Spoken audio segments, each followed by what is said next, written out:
Welcome back to 0.5%. This is episode 15, weekend research.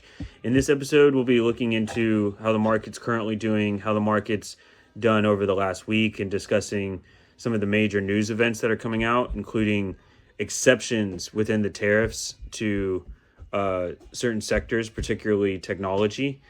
And then I'll be diving in a little bit deeper into gold. I've been trading nothing but NUGT and DUST recently, so I think it's kind of fitting that I look into how has gold been performing during all of this turmoil, and maybe clarify for myself and anyone who's interested how the Direxion leveraged ETFs are correlated to the price of gold. After all, these are what is referred to as minor portfolios. And we did look into it once in the past, that half the holding is with Direxion and the other half is with just the US dollar. So this will be primarily gold focused episode. Pretty excited about it. And as always, appreciate y'all watching. Thanks.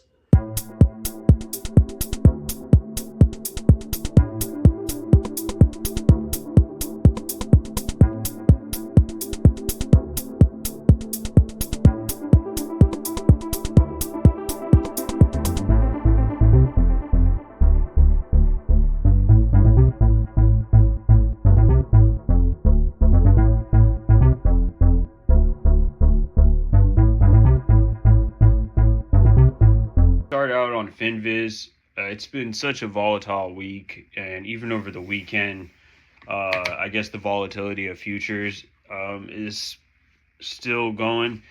You can see here we've got the Dow up, NASDAQ up, S&P 500 up, and Russell 2000 up relative to its previous close. But I took some screenshots that I think capture how crazy this has been. So on Friday at 1 a.m., everything was significantly up. And then on Friday at 3 p.m., I said 1 a.m., now 3 p.m., everything was down pretty bad. And where we're sitting at right now, everything is kind of mixed, but there is more green in my opinion. So let's get into it. What has been the news? Or actually, let's go into the heat map before the news. So this is 1 day performance. All this tariff stuff that's been going on has been a little over a week. Let's look at the 1 week performance. Things are shooting back up pretty nice. Trump's been in office for about 3 months. Let's see how that's going. A little mixed here. So utilities are up, industrials are up, telecom services are up, beverages up. Consumer defensive is kind of neutral except for Procter & Gamble. Berkshire Hathaway Insurance, I believe V is Visa. But all your big ones, your consumer cyclical, your consumer services, Google, Amazon, technology, semiconductors, Microsoft, NVIDIA, they're all down pretty significantly. NVIDIA's down 18% as of 3 months, but this is going to tie in really well with what we're looking at today. So check out NVIDIA, 3 months, it's still down 18%. Look how much it's up today, 3.12. And as it closed yesterday, let's see if you can see that in that picture. It closed on Friday 5.91% down. So not only has it retraced back to just neutral, 0%, it's gone up another 3. So really this has been closer to a 9% jump since Friday. And the reason for this, if we come to the news, there was some big news today. Let's see. So you can see right here at 12:56, Apple and NVIDIA score major wins with tariff exemptions on iPhones and other related tech. Where's another one? Apple, NVIDIA score reprieve from Trump's tariff with exceptions. Yeah, that's pretty big. And what this was tying into was the last week's weekend research. I had came across that term on ChatGPT called jawboning, where just by flexing the interest of raising interest rates or possibly increasing tariffs on countries, that alone could correct the market. And maybe he'll stick to some of them. Maybe he'll back off like he has been for all the countries not retaliating. Like, I don't think he was going to commit to it, especially and watch our market go into a recession. Like that, Trump is working on ego. He wants things to look good. So, I think another one, actually, let me go back to home real quick. So look at how much the Dow's up now. The NASDAQ, S&P. Let's go to QQQ on the charts. I want to go to 1 day. Or maybe let's check out extended hours. Let's see what that looks like. Weird. So I guess this is extended hours of trading, but it's not showing you the future movement, which is probably why I can't ever see this giant price jump. It just ends up there. So I guarantee you, I don't guarantee nothing. This is not financial advice. But I believe there's going to be a massive jump in the morning. And then it's probably going to come back down because everybody that's already in it is already in it. And then all of us are going to try to get in it and they're going to sell it all. Maybe. Let's go look at the day chart and see how these moving averages are looking. Yeah, so we're way in negative territory. 15 pretty significantly still under the 30. Let's get rid of this. Looks like lasers on the chart. All right, so yeah, I think we're still in the downtrend. Like, what happens in the downtrend? We stay between the bottom Bollinger Band and the 10, occasionally the 20. So I went from here to the 10 to the 20 to the Bollinger Band, to the 10 to the Bollinger Band, Bollinger Band, Bollinger Band, to the 20 to the 10 to the 10. But with this pump, maybe it comes back to the 20. Actually, it's gonna start trying to narrow out. Like, this has been too much of a drop. I think we're gonna go sideways. Probably, I wouldn't be surprised until July, maybe even August. It's gonna be not the market I want to go long in. You know, I'm looking for that uptrend like this. Everything in order. Blue above black, above red, above purple, and look at it go. Until I see that again, this is what I'm expecting. Another one of these. Right here. As soon as it dipped under the purple, now we have the opposite. Purple over red, over black, over blue. And yeah, we'll have some spikes. It might even come back and touch the 200. But it's going to go down again. Like, it touched the 200 again. It's going to go down again. Touched it almost 3 times. A couple bounces between the 50. Lots of bounces between the 20 and the 10. Because that's where it stays. Like, look at this up run before this one. Once it crosses the 200, stays between the blue and the top of the Bollinger Band. One touch to the 20, blue and Bollinger Band. One touch to the 20, blue and Bollinger Band. One touch. It just stays between them. This would have been an interesting time. There's probably a crossover here on the daily moving average. Yep, right there at the top. And that's a good run up. You lost the last 4 days if you stayed in for that drop, but crossover, get out. I don't know if I would have bought in this crossover actually. Even though the daily crossover is pretty significant, like, look what happened in this one.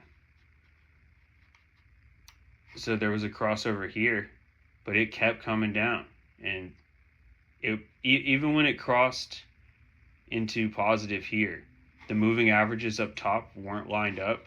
So this has almost a fraction of the significance when these are all in reverse order. You want that crossover here. All of them are in line. Blue, black, red, purple. In positive territory, 15 above 30, let it rip. And this is the same mentality I'm trying to take to day trading. It's a little bit harder because it's like in the moment patient. Like, for this long-term plan that I'm going to put my ETFs back in, I don't know why. It just feels different. I'm like, okay, I just have to. I think it's because I know I have to wait for a certain day to come. The day will come. Versus when I'm day trading, it's more like the minute will come. and those minutes are so rapid, it can really test your patience, getting in and getting out. But I think I understand the idea of noticing how to notice an uptrend, where to find confirmations with RSI, where with MACD, and now it's just going to be a practice of patience. Like, there are windows in here that, like, maybe I could make some money, like, because for example, these are day candlesticks, and if you think about this on the scale of instead of days and months, like minute to 5 minute, there are little windows in here where, oh, for 4 minutes I could have made money. And yeah, but it's a lot less guaranteed, or I mean, nothing's guaranteed. I don't know. It's just, you really have to find that alignment, like narrow it. If you can get down to the minute, and within that minute, when all these prices are coming up, the minute moving averages are in order, maybe stay in it for as long as you're comfortable. But the same philosophy that I'm taking to when I'm going to enter my ETFs back in, which will be a moment that looks like this: blue above black, above red, above purple, positive moving averages, 15 above 30, RSI strong. That's the same mentality I'm trying to bring to my day trading. And when I do it right, it works. When I'm curious or impatient and I try something else, it doesn't work.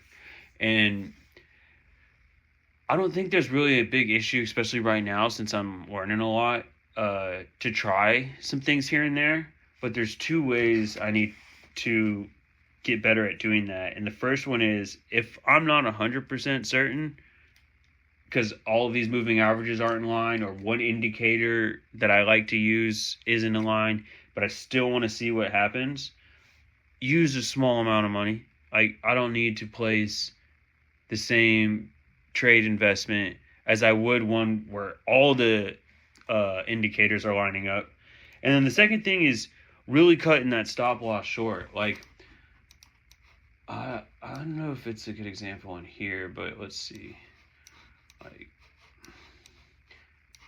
let's find the initial run up of one. All right, so actually, let me back up. All right, so here's a good one back in here. So during this run up, you know it's going when there's large volume candlesticks. Like, these are, they look small, but it's because they're daily. So actually from here is 155 to 158.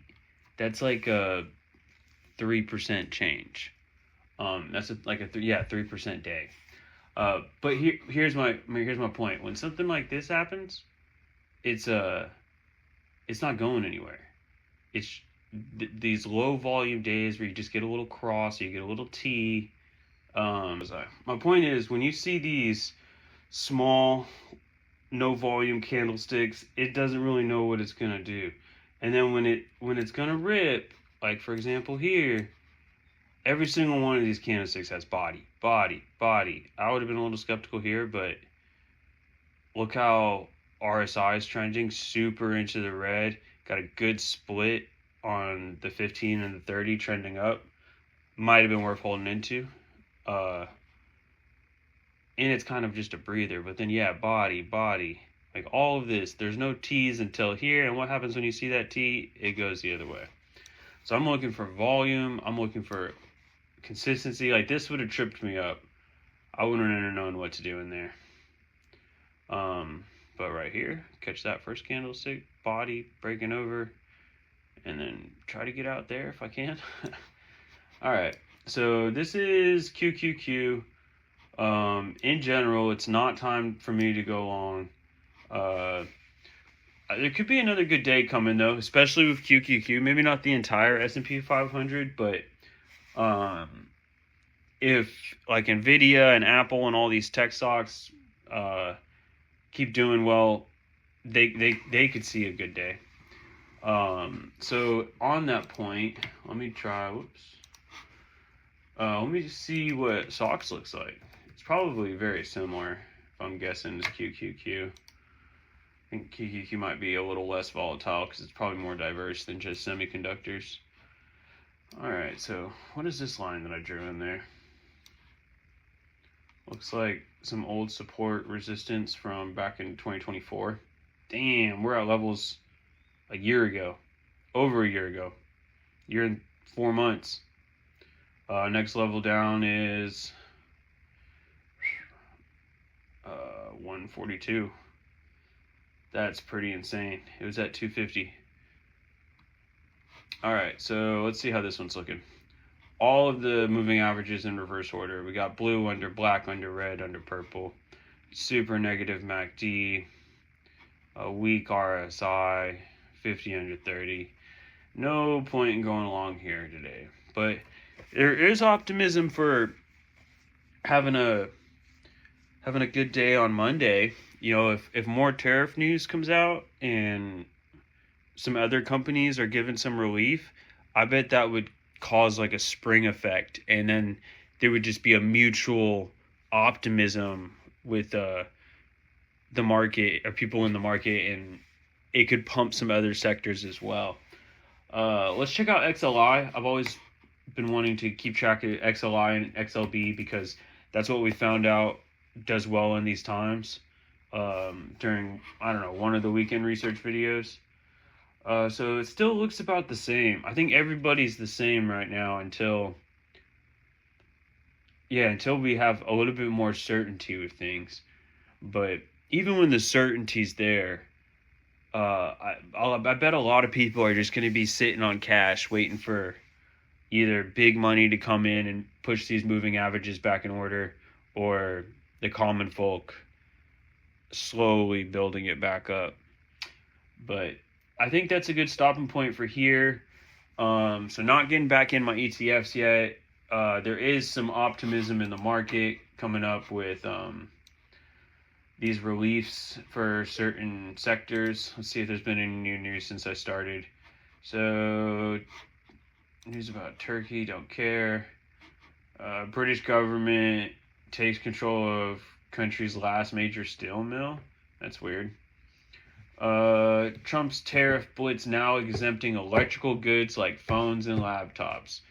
That was probably here earlier, but I didn't read it out loud.